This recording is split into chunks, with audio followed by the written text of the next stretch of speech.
Hello, welcome to Meena's kitchen Tambaram recipes.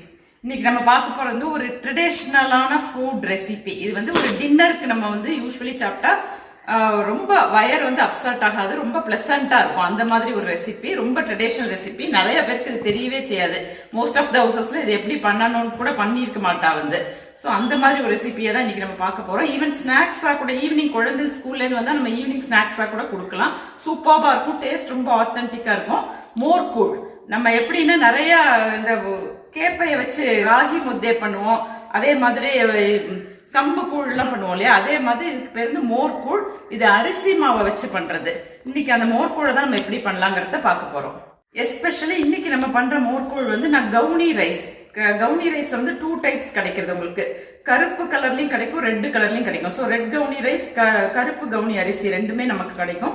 அந்த கருப்பு கவுனி ரைஸ், ரெட் கவுனி ரைஸ் ரெண்டையுமே எடுத்துட்டு ஈக்குவல் ரேஷியோலயே நீங்க எடுத்துக்கலாம். இல்லைன்னா ஏதாவது ஒரு அரிசியை கூட நீங்க எடுத்துக்கலாம். அந்த கவுனி அரிசி நல்லா வாஷ் பண்ணிட்டு நிழல் உணர்த்தி நல்லா ட்ரை ஆனப்பறம் மிஷின்ல கொடுத்து நைஸ் பவுடரா திரிச்சு வச்சுருக்கேன். நான் இப்ப உங்களுக்கு காமிக்கிறேன் அந்த பவுடரை.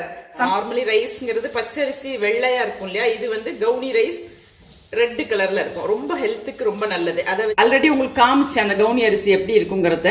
அதைத்தான் இப்ப நான் மிஷின்ல கொடுத்து நல்லா நைஸா மாவாக்கின்னு வந்து. ஸோ கலரே பார்த்தா இது அரிசி மாவு தான், பட் கொஞ்சம் பிங்கிஷா இருக்கும். ஏன்னா ரெட் கவுனி அரிசியும் இருக்கு, பிளாக்கும் இருக்கு. இது வந்து சிவப்பு கவுனி அரிசி, கருப்பு ரெண்டையுமே மிக்ஸ் பண்ணின மாவு இது.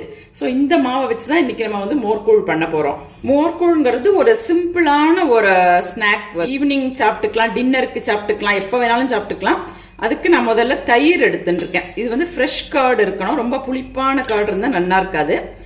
கொஞ்சம் நல்ல ஃப்ரெஷ் கர்டாக இருக்கணும். ஃப்ரெஷ் கர்டு ஒரு 3 to 4 ஸ்பூன்ஸ் எடுத்துட்டு இருக்கேன். அதில் நம்ம இந்த திரிச்சு வச்சுட்டு இருக்கோம் இல்லையா இந்த கவுனி ரைஸ், அதை வந்து ஒரு 2 to 3 ஸ்பூன்ஸ் நம்ம டிபெண்ட்ஸ், நம்மளோட நீடுக்கு தக்கன்னு நம்ம பண்ணிக்கலாம் அந்த கூழ். இன்னைக்கு நான் ஒரு 3 ஸ்பூன்ஸ் ஆட் பண்ணிட்டு இருக்கேன் அந்த கர்டில். வேணும்னா கர்டு கொஞ்சம் ரொம்ப கர்டு புளிப்பே இல்லைன்னா கொஞ்சம் ஜாஸ்தி எடுத்துக்கலாம். ஓரளவுக்கு ரொம்ப மீடியமா புளிச்ச கர்டு இருந்தால் தான் நல்லா இருக்கும் இந்த மோர்கூழ் பண்றதுக்கு. இப்போ நான் இதை வந்து நல்லா மிக்ஸ் பண்ணிட்டு வந்துடுறேன், மாவையும் இந்த தயிரையும். நம்ம எதுக்காக இப்படி மிக்சியில மிக்ஸ் பண்ணிக்கிறோம்னா, நீங்க ஸ்பூனை வச்சு ஒரு கிண்ணத்துல கூட தயிரில் இந்த இதை விட்டு மிக்ஸ் பண்ணிக்கலாம், மாவை போட்டு மிக்ஸ் பண்ணிக்கலாம். பட் நம்ம அப்படி மிக்ஸ் பண்ணோம்னா தயிர் வந்து சம்டைம்ஸ் அப்படியே திப்பியா இருக்கும் இல்லையா, உங்களுக்கு ப்ராப்பரா அது மிக்ஸ் ஆகாது. அதனால மிக்சியில போட்டு ஒரு பீட் பண்ணின்னு வந்துட்டோம்னா நல்லா மிக்ஸ் ஆயிடும். அதுக்கப்புறமா நம்ம வேணுங்கிற வாட்டர் இதில் ஆட் பண்ணிக்கலாம். நமக்கு எந்த மாதிரி புளிப்பு இருக்கோ அதை பேஸ் பண்ணி நீங்க வாட்டர் ஆட் பண்ணிக்கணும், நம்மளோட புளிப்புக்கு தக்கன. இப்போ நம்ம இந்த கர்டு இந்த மாவு ரெண்டையும் நல்லா மிக்ஸ் பண்ணிட்டோம். இதில் வேணுங்கிற அளவுக்கு நீங்க வாட்டரும் ஆட் பண்ணிக்கலாம். இதை நல்லாவே இப்படி டைல்யூட் பண்ணிக்கலாம் நம்ம இந்த மாவை. நெக்ஸ்ட் நான் ஒரு சட்டி அடுப்பில் எடுத்துன்னு போட்டுருக்கேன். இது வந்து இரும்பு சட்டி. இரும்பு சட்டியில் பண்ணினாக்கா டேஸ்ட் வந்து ரொம்ப சூப்பராக இருக்கும், அடியில் ஒட்டாமல் வரணும்னா. அதில் ஒரு 4 to 5 ஸ்பூன்ஸ் ஜிஞ்சிலி ஆயில், நல்லெண்ணெய் விட்டுக்கணும். அதில் கொஞ்சம் நல்லெண்ணெய் ஜாஸ்தி விட்டுக்கணும் மோர்கூழ் பண்ணுறதுக்கு. ஆக்சுவலி நல்லெண்ணெய் வந்து ரொம்ப ஹெல்த்துக்கு நல்லது, ஸோ பயப்பட வேண்டாம் நம்ம.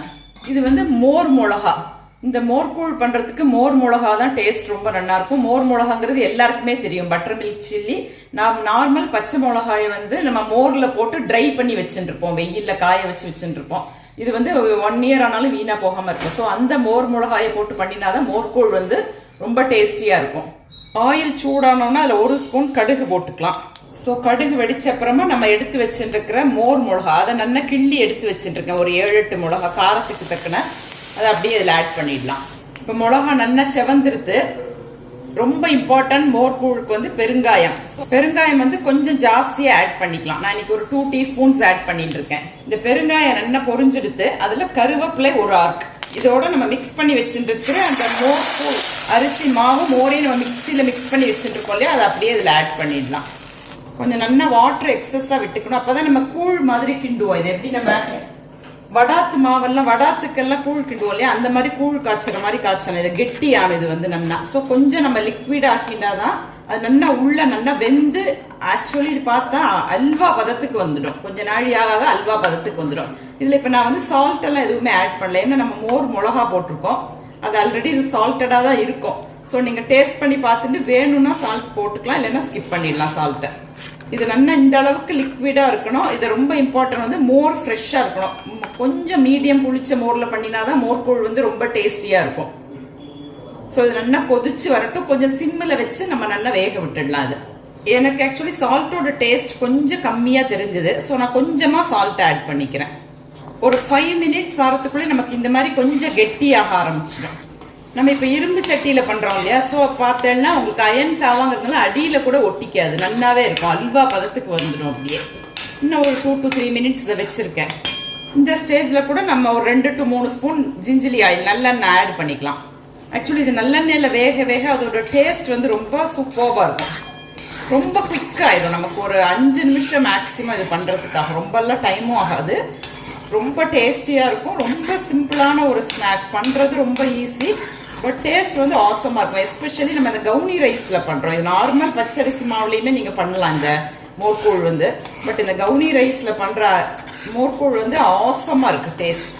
நல்லா வெந்துருதுன்னா இந்த மாதிரி பபிள்ஸ் வரும். மாவுலேருந்து அப்படியே கீழேருந்து பபிள் வரும். நம்ம எப்படி இந்த கூழ் மாவெல்லாம் பண்ணும்போது பபிள் வரும் இல்லையா, அதுதான் எக்ஸாக்டான பக்குவம் அந்த மாவுக்கு.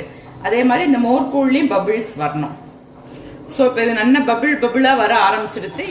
நீங்கள் இப்படி ஸ்பூனால் அப்படி ரொட்டேட் பண்ணினா அதுவும் அதே டைரக்ஷனில் அப்படியே ரொட்டேட் ஆகும் அந்த மாவு. ஸோ இதுதான் மோர்கூழோட எக்ஸாக்டான பக்குவம் வந்து. நம்ம இந்த ஸ்டேஜில் ஆஃப் பண்ணிடலாம் ஸ்டவ்வை.